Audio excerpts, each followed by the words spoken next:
I want to show people the core of what we broke for The Intercept yesterday.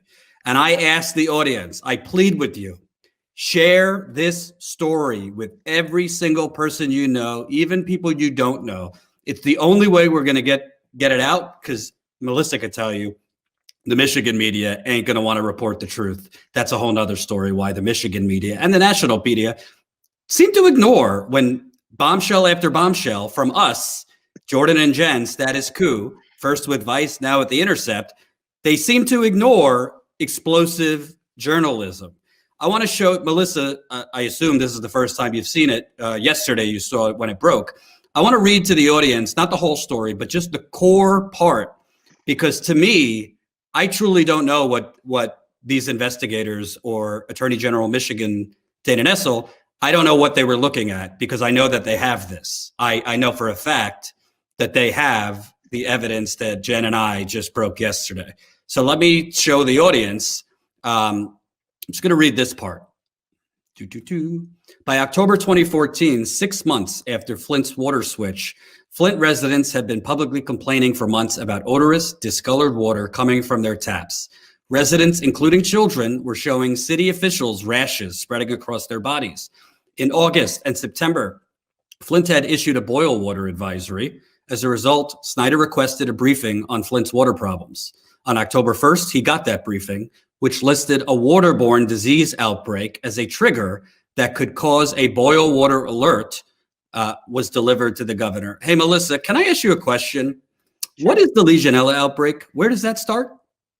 Well, what starts that is when there's corrosive copper and actually other metals. Legionella will then feed on that corrosion. They will feed on the iron corrosion and the copper and everything. It feeds and then grows. So what happens is that it gets then released when water goes flushing through.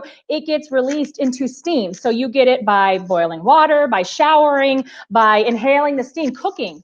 And so as you're boiling the water to basically get rid of potential bacteria, you're inhaling steam, and guess what's carried in that bacteria. And the funny thing is that at that time, you know, especially when you have small children, they tell you to turn your water heater temperature down so the children don't get scalded. Well, it wasn't high enough to scald out the Legionella. So I was asking that because Rick Snyder, the governor, in his briefing that he requested, it said waterborne disease could be causing these boil water advisories. Is Legionella a waterborne disease? Absolutely. It doesn't appear, I mean, that's where it is. It's found in water systems. It's a lot of times found in the biofilm, the protective coating that's built up over decades inside the pipes. But then if you're going to go ahead and run acid and untreated water through the pipes, that biofilm, that protective biofilm containing that bacteria is going to be released right on in with the metals and the other contaminants. But, you know, get you a healthy dose of bacteria with your morning shower and your morning cup of coffee. So you think Governor Snyder had some, I don't know, health officials or environmental officials who might have informed him that, yeah, Legionella is one of the most common waterborne disease outbreaks? Because that briefing said a waterborne disease outbreak could be one of the things causing this. I'm just saying. So let's continue. We're going to get to the meat of the story now.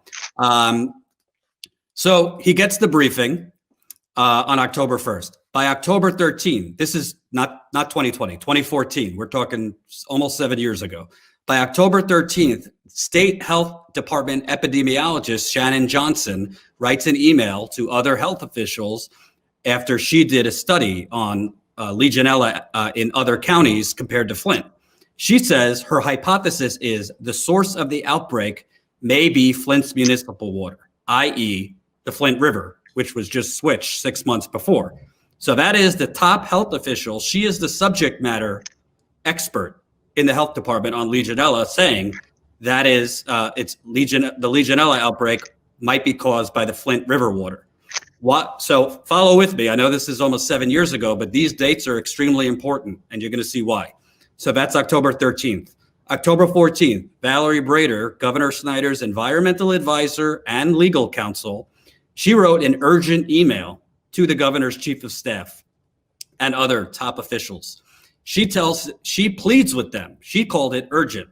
You got to switch Flint back to Detroit's water system. There's E. coli in this water. There's TTHM violations. TTHM is a carcinogen. that can cause cancer. The levels were high with TTHMs, high E. coli, which is a bacteria. So that's October 14th. Valerie Brader, she gets sent to Richard Baird, who is the governor's right-hand man. And Valerie Brader, Richard Baird, and Darnell Early, who is Governor Snyder's emergency manager in Flint, they have a conference call. Valerie Brader, again, tells them, Snyder wasn't on this call, to be clear, tells them you got to switch Flint back to Detroit. She is told it would be too expensive and basically go back to your desk. We reported in the Vice story that Richard Baird, and Melissa, you know who Richard Baird is. We reported in the Vice story that Richard Baird, the governor's right-hand man, who Melissa has a story about her exchange with him, threatened Miss Brader right after that call and basically said, do not send another email about Flint water problems. That's it. Don't send anymore.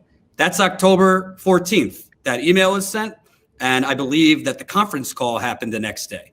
Now we're getting to what the original investigation team thought they concluded was the smoking gun. So you have emails about Legionella and the connection to Flint. You have Valerie Brader the next day pleading with them, switch back to Detroit. You have Valerie Brader then being sent to the governor's right-hand man, who I've heard people from Flint call him the governor's henchman. Let's read October 16th, okay? October 16th, according to phone records that we obtained, Jen and Jordan, through the Intercept, on October 16th and 17th, the governor's chief of staff, Dennis Muchmore, and his health director, Nick Lyon, spoke 9 times on the phone in 2 days, way more frequently than they've ever communicated before. After 4 of those calls, so governor's chief of staff, governor's health director, they're on the phone 9 times. 4 of those calls, they hang up. Governor's chief of staff calls the governor right away. In some lines of work, that's called a cutout. That's called a middleman. If I'm the governor, I don't want to talk directly to the health director about what's going on. So I'm going to have my chief of staff do it. And then I'm going to have my chief of staff report right back to me. So here is the bang bang list. You got 10:45 in the morning, October 16th. Chief of staff calls health director. 10:49, 4 minutes later. Right when they get off the phone, you got the chief of staff calling the governor. Let me show it. Chief of staff calling the governor. Then the governor calls chief of staff back. Then, this is important, when the governor and the chief of staff get off the phone, a couple minutes later, the chief of staff calls the Michigan Health and Hospital Association. Why is that important? The Michigan Health and Hospital Association is essentially, they call it an advocacy organization. It's essentially a PAC. It's essentially a PAC. And the Michigan Health and Hospital Association, it has a bunch of hospitals that are its members. One of the hospitals was McLaren Hospital in Flint. Melissa, can you tell the audience what was happening at McLaren Hospital at the same exact time? The governor's chief of staff, the governor's health director, and the governor were on the phone like a bunch of drunken teenagers. What was happening at McLaren Hospital?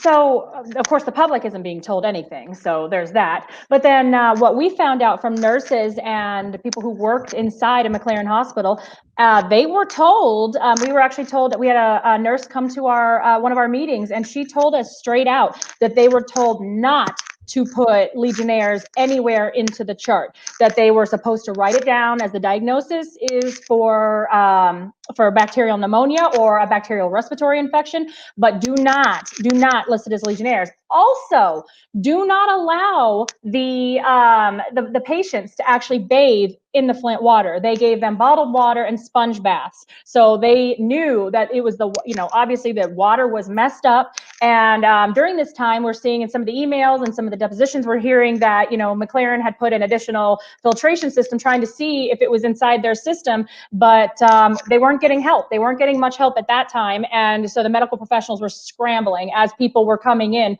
very, very sick and not knowing why. So why that's really important is McLaren Hospital, there's been a 7-year tug of war about whether McLaren was the source of the Legionella, whether the Flint River was the source of the Legionella. The facts indicate it was not McLaren Hospital that was the source of the Legionella. It was the Flint River, which McLaren, like other businesses and hospitals, received their water from the Flint River. But McLaren Hospital had a Legionella. They detected Legionella in the system. So at the very time that Shannon Johnson with the health department is sending out an email 3 days before this mad dash of phone calls, my hypothesis is it's not McLaren, she wrote in the email, it's Flint River water. And the governor's environmental attorney is pleading with them to switch Flint back to Detroit. And Dennis Muchmore, the chief of staff, and Nick Lyon, the health director, are on the phone 9 times in 2 days. Prosecutors looked at their phone history. They had only spoken once ever before on the phone, August 2014. You know what happened in August 2014? That's when McLaren first detected Legionella in its water. It's interesting that the first time the chief of staff to Snyder and the health director are on the phone is the same month they detected Legionella in McLaren. So let me keep going through this phone. I know people think, well, why are you going to take me through the whole list? Because it's important.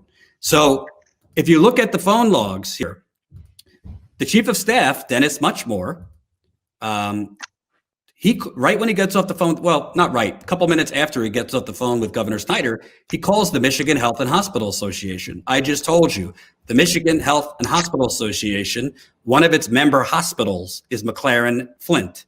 McLaren Flint at the time has this Legionella outbreak. By the way, this time, 2 weeks before Governor Snyder is up for re-election as governor.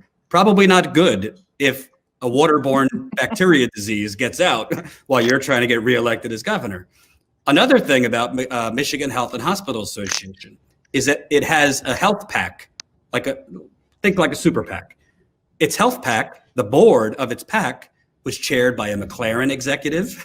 Another McLaren executive sat on the board. So there are major connections between the Michigan Health and Hospital Association and McLaren Hospital, where the Legionella outbreak was happening.